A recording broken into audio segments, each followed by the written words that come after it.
Hi friends, welcome to our channel. This is Padmavathi. ఈ రోజు మనతో పాటు సీనియర్ జర్నలిస్ట్ జయదేవ్ గారు ఉన్నారు. ఆయనతో మాట్లాడదాం. నమస్తే సార్. నమస్తే సార్, చిలకలూరుపేట సంక్షోభం, దానికి సంబంధించిన పార్టీ వివాదాలు మంత్రి రజనీ గారు మెడకు చుట్టుకున్నాయి. సో దీన్ని ఏ విధంగా చూడొచ్చు అంటారు? యాక్చువల్గా చిలకలూరుపేట ఇన్ఛార్జ్ ఎవరైతే మల్లెల రాజేష్ గారు ఉన్నారో ఆయన గత కొద్ది రోజులుగా అసంతృప్తితో ఉన్నారు అని వార్తలు వస్తున్నాయి.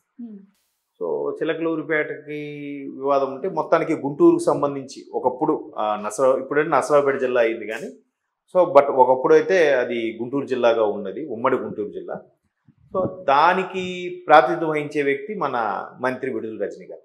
సో విడుదల రజనీ గారు కూడా ఈ మధ్యకాలంలో మీడియా సమక్షంగా కూడా కొన్ని ఆరోపణలు విమర్శలు ఎదుర్కొంటున్నారు. ఎట్లా అంటే ఆవిడ ఎన్నికలకు ముందుగా క్యాన్వాస్కి సంబంధించి గుంటూరులో ఒక ఆఫీసు ఓపెన్ చేస్తే అది కూడా కొంతమంది దుండగులు దాన్ని ఇంకా ఓపెన్ చేయకముందే ధ్వంసం చేశారని, తర్వాత ఆవిడ ఒక మీడియా సమక్షంలో కూడా కొన్ని రకాల ప్రశ్నలు వేస్తే దానికి సరిగ్గా చెప్పలేక మొహం చాటేశారని ఈ మధ్యకాలంలో ట్రోల్స్లో కూడా చాలా చూసాం. అయితే ఇప్పుడు ఒకవైపు ఇటువంటి విమర్శలు ఎదుర్కొంటున్న మంత్రి రజనీ గారు, విడుదల రజనీ గారికి ఆవిడ యాక్చువల్గా అన్నారు.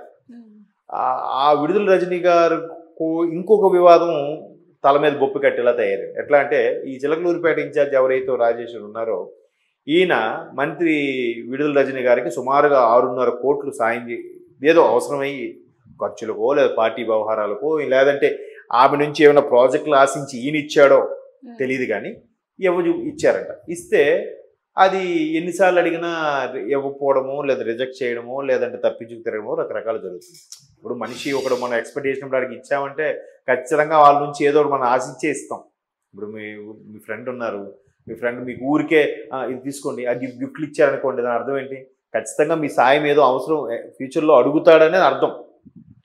సో అట్లాగా ఏవో చూపారో మొత్తానికి ఏదో ప్రాజెక్టులను ఆశించి ఇచ్చారో లేదా మంచి మంచి కాంట్రాక్ట్లు వస్తాయని ఇచ్చారో లేదంటే మంత్రి రజనీ గారు అధిష్టానం జగన్మోహన్ రెడ్డి గారికి కానీ సజ్జల గారి ముందు ఈయన గురించి గొప్పగా చెప్తే రేపు రాబోయే ఎన్నికల్లో మంచి టికెట్ ఇస్తారనో లేదంటే జడ్పీటీసీలు ఇలా ఉంటాయి కదా, ఆ జడ్పీ చైర్పర్సన్లు ఇలాంటి వాటికి పదవులుగా ఇస్తారనో మొత్తానికి ఏదో ఆశించి ఇచ్చారు. ఇస్తే ఆవిడ ఇవ్వజూపట్లేదు. ఈ వ్యవహారం ఇప్పుడు జనరల్గా ఎలా అయిపోయిందంటే అన్నీ కూడా సజ్జల రామకృష్ణారెడ్డి గారికి చెప్పుకోవడం గట్రా జరుగుతుంది.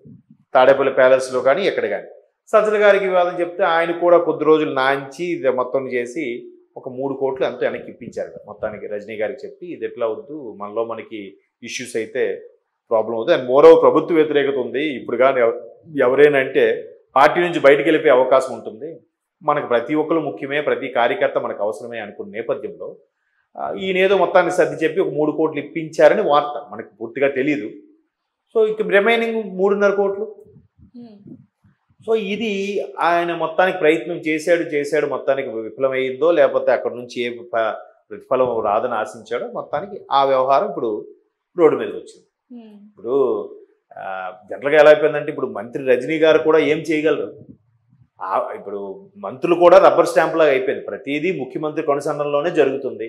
ఒక బటన్ నొక్కనా చేసిన ఇప్పుడు ఫర్ ఎగ్జాంపుల్ ఒక అమ్మఒడి పథకం ఉంది, బాబు ఎవరెవరికి ఇవ్వాలి, అందరికీ కాకపోతే అక్కడ స్థానికంగా ఉండే సర్పంచో ఆ ఎమ్మెల్యేనో లేదా ఎంపీటీసో జడ్పీటీసో వాళ్ళు ఎవరైతే సూచించారో వాళ్ళందరికీ వచ్చేలా చేస్తే వాడికి కూడా సొసైటీలో వాల్యూ ఉంటుంది.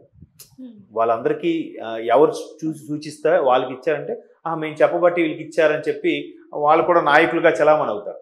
అలా కాకుండా ఆయన లిస్టు ప్రకారం అందరికీ ఒకేలా కొట్టేసి వెళ్ళిపోయాడు అనుకోండి, వాళ్ళ మాటకి వాల్యూ ఉంటుంది. అప్పుడు ఎవరు పట్టించుకోరు కదా, నువ్వు ఏముందిలే మాకు అంతా జగనన్న ఇస్తాడు, జగనన్న బటన్ నొక్కితే మాకు వచ్చేస్తాయి దాంట్లో, అప్పుడు నేను మీకు విష్ చేయాల్సిన అవసరం ఉంది. అప్పుడు ఎమ్మెల్యే వచ్చినా కూడా నమస్కారం పెట్టడు, సార్ నమస్కారం సార్ అంటారు.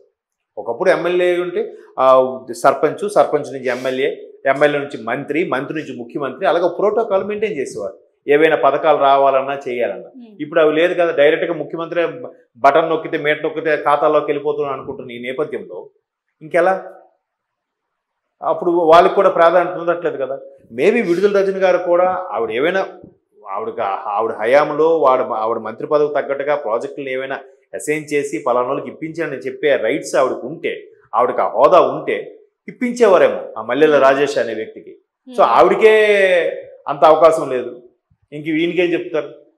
సో ఇట్లాంటి వ్యవహారాలని కూడా చినికి గాలివానయ్యి బయటకు వస్తున్నాయి. ఇంక ఎన్నికల ముందు కాబట్టి ఇంకెలాంటి అంశాలు చాలా వస్తాయి. ఇప్పుడు కొంతమంది ఏంటి, అన్న పలానా సీట్ నాకు ఇప్పించే చూడండి అన్న, మీకు నాకు ఆ పార్టీ ఫండ్ ఒక 30 కోట్లు ఇస్తా, మీకు ఒక 10 కోట్లు ఇస్తానంటే వీళ్ళు రికమెండ్ చేస్తారు కదా, స్థానికంగా మంత్రో ఎమ్మెల్యే ఎవరో ఒకరు. తీరా ఇచ్చాక డబ్బులు తీసేసుకొని అక్కడ సీట్ రాలేదనుకోండి, ఏం చేస్తాడు, వెంట పడతాడు లేదా, నా 10 కోట్లు నాకు ఇచ్చి, నా 5 కోట్లు నాకు ఇచ్చేయి. సో మేబీ అటువంటి వ్యవహారం ఏదైనా జరిగి ఉండొచ్చు అని నేను అనుకుంటున్నాను.